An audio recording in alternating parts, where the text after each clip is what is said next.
بسم اللہ الرحمن الرحیم عن ابی ہریرہ رضی اللہ تعالیٰ عنہ قال قال رسول اللہ صلی اللہ علیہ وسلم المسلم من سلم المسلمون من لسانہ ویدہ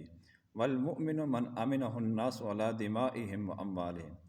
حضرت ابو ہریرہ رضی اللہ تعالیٰ عنہ روایت کرتے ہیں، فرماتے ہیں کہ نبی کریم صلی اللہ علیہ وسلم نے ارشاد فرمایا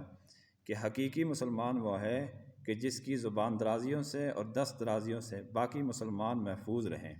اور حقیقی ایمان والا وہ ہے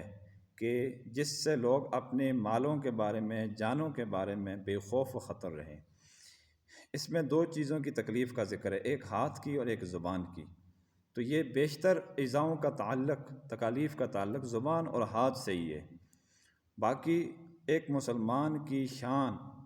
کامل اسلام اور کامل ایمان والے کی، کامل دیندار انسان کی شان یہ ہے کہ کسی دوسرے کو اس سے کسی قسم کی شکایت اور تکلیف تک نہ ہو۔ اور یہ جو ابن حبان کی روایت ہے اسی حدیث کے اندر آ رہی ہے، اس میں یہ بتایا گیا ہے، الفاظ تبدیل ہو کر آئے ہیں، وہ یہ ہے کہ من سلم المسلمون کے بجائے من سلم الناس آئے ہیں، جس کا مطلب یہ بنتا ہے صاف الفاظ میں کہ ایک مسلمان کی شان یہ ہونی چاہیے کہ اس سے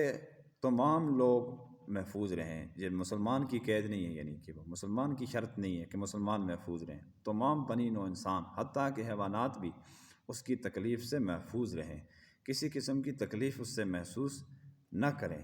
خوف اور خطرہ محسوس نہ کریں۔ اس حدیث میں جو تکالیف کی ممانعت کا ذکر ہے وہ تکلیف ہے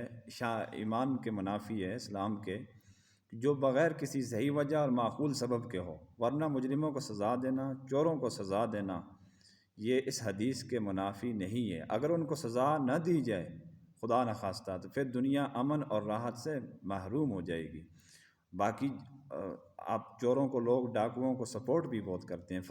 فسادی لوگوں کو سپورٹ بھی بہت کرتے ہیں، تو وہ گویا کہ تمام لوگوں کا امن اور تکلیف جو ہے وہ خاک میں ملا رہے۔ اللہ تبارک و تعالی ہم سب کو اس حدیث مبارکہ کے اوپر صحیح طریقے سے عمل پیرا ہونے کی اور اپنا جائزہ لینے کی، اپنے ایمان اور اسلام کی، اپنی دینداری کا جائزہ لینے کی ہمیں توفیق عطا فرمائے، سمجھ عطا فرمائے۔ وآخر دعوانا الحمد للہ رب العالمین۔